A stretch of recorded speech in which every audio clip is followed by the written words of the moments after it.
ha presentado en el mes de septiembre. Úrsula Letona, congresista de Fuerza Populares, se encuentra esta mañana con nosotros para discutir varios temas que están en agenda.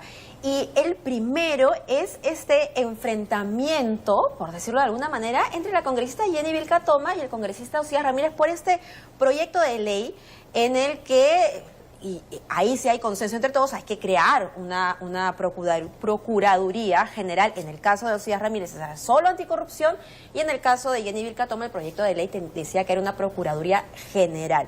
Finalmente Osías Ramírez ha dado un paso atrás. Pero esto no suele pasar en una bancada como Fuerza Popular. ¿Qué pasó ahí? ¿Una descoordinación? Bueno, en primer lugar, gracias por la invitación, muy buenos días. Y aquí sí aclarar que nosotros no hemos tenido ningún enfrentamiento. Creo que este rumor se originó a raíz de dos proyectos de ley, pero yo quisiera remontarme de repente al plan de gobierno de Fuerza Popular.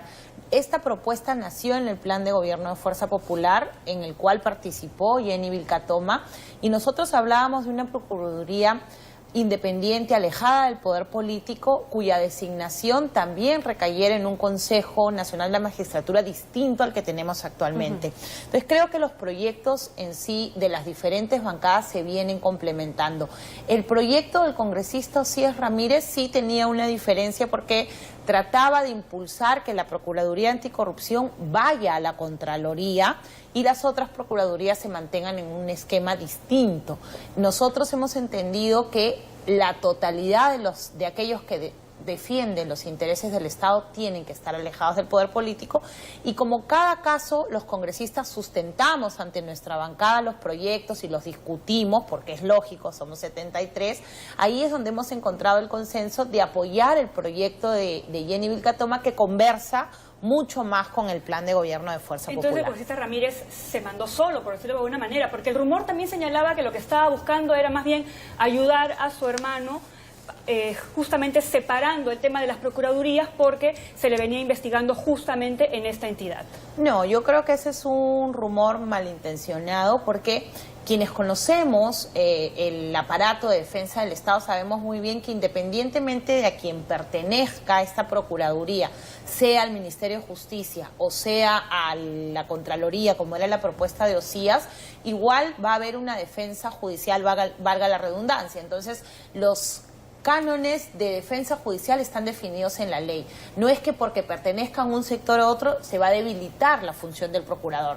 Lo que nosotros buscamos con la Procuraduría Independiente es que esta Procuraduría se aleje del poder político para evitar justamente los casos como el de Jenny Vilcatoma o de Julia Príncipe, donde se les despidió sin mayor expresión de causa. No es un cargo de confianza, es lo que queremos que entienda la ciudadanía, sino que estas personas, como defienden los intereses del Estado peruano, tienen que tener autonomía. Claro. El gran debate va a ser quién elige a ese procurador, porque tal cual está el Consejo Nacional de la Magistratura, pues no hay plena confianza. Claro, yo creo que esa va a ser una reforma indispensable en este Congreso. Ya hay ciertos consensos, hay algunos proyectos de ley presentados por otras bancadas orientados a reconformar el Consejo, sobre todo quienes lo integran o los organismos que están representados dentro del Consejo. Hay muchas críticas respecto de los representantes de los colegios profesionales que no tendrían una formación orientada al ámbito jurídico y que les impediría merituar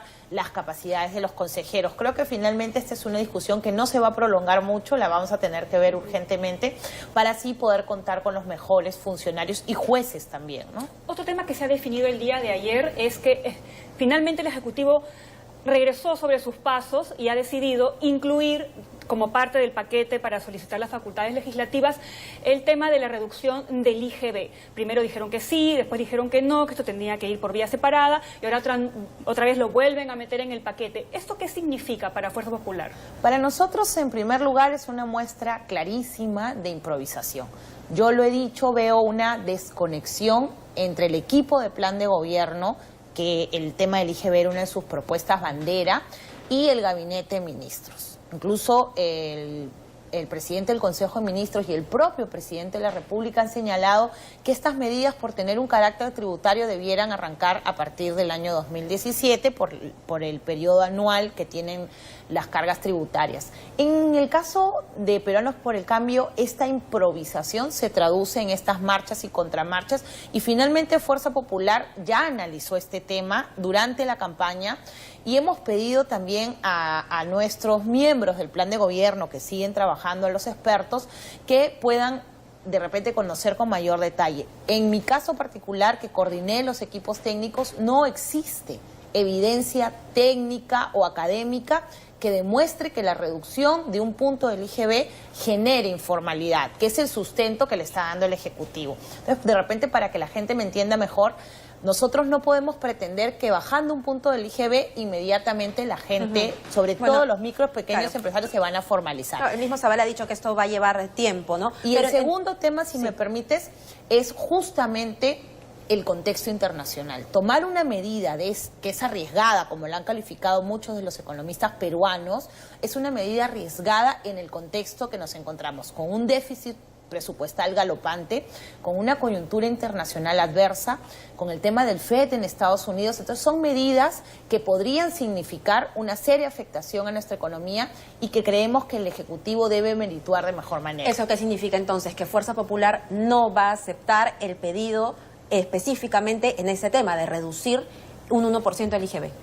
Como ha sido planteado en la campaña, que entiendo es la propuesta original, no, y es mi posición personal, lo vamos a llevar a una discusión más técnica, académica, al interior de la bancada, pero también quisiéramos saber los pormenores, porque vamos a tener metas de recaudación, qué pasa, cuál es el plan B si esto falla. Entonces creo que el paquete completo, que no lo conocemos porque todavía no ha sido remitido, estamos dispuestos como siempre a escuchar, y si el Ejecutivo nos convence que tiene medidas atenuantes para una eventual crisis económica o que se va a poner metas mínimas de recaudación, podríamos evaluarlo nuevamente.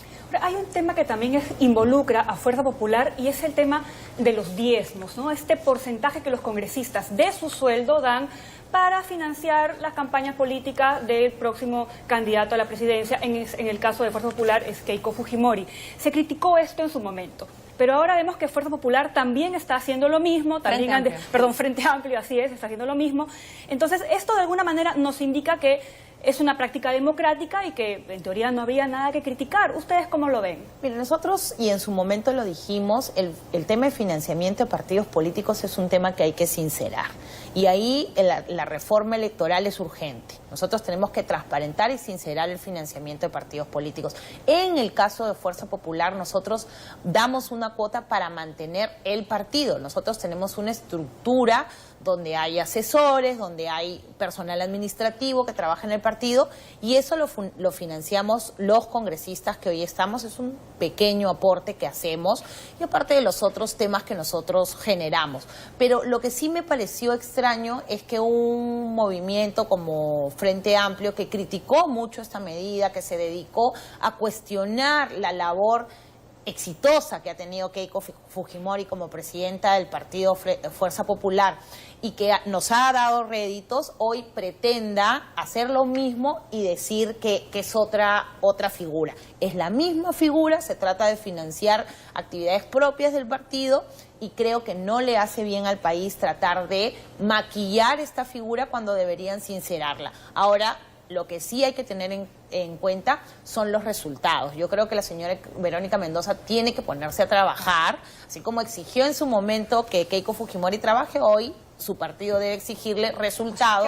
Que trabajo político es algo de 24 horas, los 7 días de la semana. Efectivamente, yo he tenido oportunidad de ver la campaña. Keiko viajó muchísimo, es la persona quizás que más conoce el país, entonces ahora Frente Amplio tiene que voltear y exigirle también a la señora Mendoza resultados. Pero es sería interesante verlo, porque todavía hay 5 años y nos hace bien como democracia que empezamos a sincerar los temas. Yo creo que antes de criticar estamos para construir y para generar un consenso, que ya hay mínimo de que este tema de financiamiento de partidos políticos, el tema de democracia interna, tiene que ser parte de la agenda electoral que vamos a discutir. Justamente ahí choca un poco con el tema de democracia interna, ¿no? Porque finalmente se está manteniendo, entre comillas, o se le está dando los recursos económicos a una persona que es una candidata natural, pero hay que pasar por un proceso de democracia interna. Entonces, Nosotros es como que la democracia interna es un saludo a la bandera.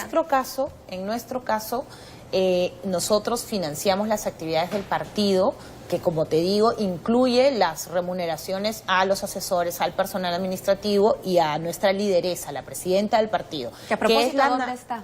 Está en Lima. ¿Pero qué está haciendo en estos días? Estamos ¿Por qué no la vemos en la dedicándonos, escena política? Ahorita estamos bien dedicados a analizar los temas que han venido del Ejecutivo, la investidura, los temas de delegación y las propuestas del plan de gobierno que vamos a ejecutar.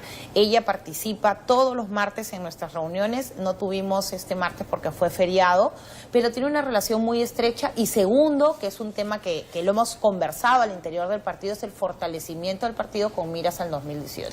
Antes de terminar la entrevista, hoy se van a discutir en el Congreso los pedidos para investigar a Nadine Heredia y al expresidente Ollanta Humala. Ustedes están proponiendo 3 o 4 comisiones, que hay un abanico de asuntos que hay que investigar, por cierto, pero ¿cuáles son los puntuales? Porque podría suceder que se hablen de muchos temas, como la megacomisión, ¿no?, cuando investigaba Alan García, y finalmente quedó en nada. ¿En qué se van a centrar ustedes? Nosotros hemos acordado como bancada que sean las comisiones, por ejemplo, la Comisión de Fiscalización, la que analice los hechos irregulares que se vienen investigando. No somos partidarios de las megacomisiones, primero porque hemos podido analizar que se ha gastado muchísimo dinero, más de 20 millones en un caso.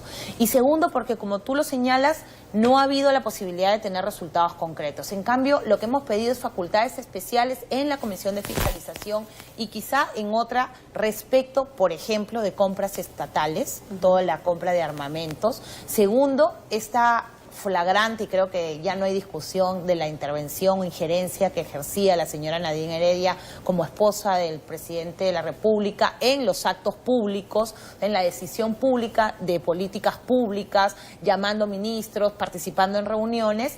El tercer tema que nos preocupa muchísimo son los programas sociales. La propia ministra del MIDIS ha señalado que no ha habido medición en los programas sociales. Entonces sí es un tema donde está la plata, porque si tú incrementas presupuesto, debe haber resultados. Y cuarto, que creo que es muy importante, es este tema de el impacto de las políticas públicas. Nosotros hemos visto que a lo largo del gobierno del presidente Ollanta Humala se han incrementado los presupuestos, se han firmado convenios, por ejemplo con el PNUD, para determinada implementación de políticas públicas de género, el tema de beca 18, pero al final el impacto ni siquiera llegaba al 20% de aquel que se proponía. Entonces sí creemos que estos temas tienen que ser evaluados no con un ánimo de persecución, sino con ese principio de la función pública, que es la rendición de cuentas. Muchísimas gracias. Gracias a por estar ustedes. esta mañana aquí, 8:17. Continuamos con la información. Tras la muerte de Juan Gabriel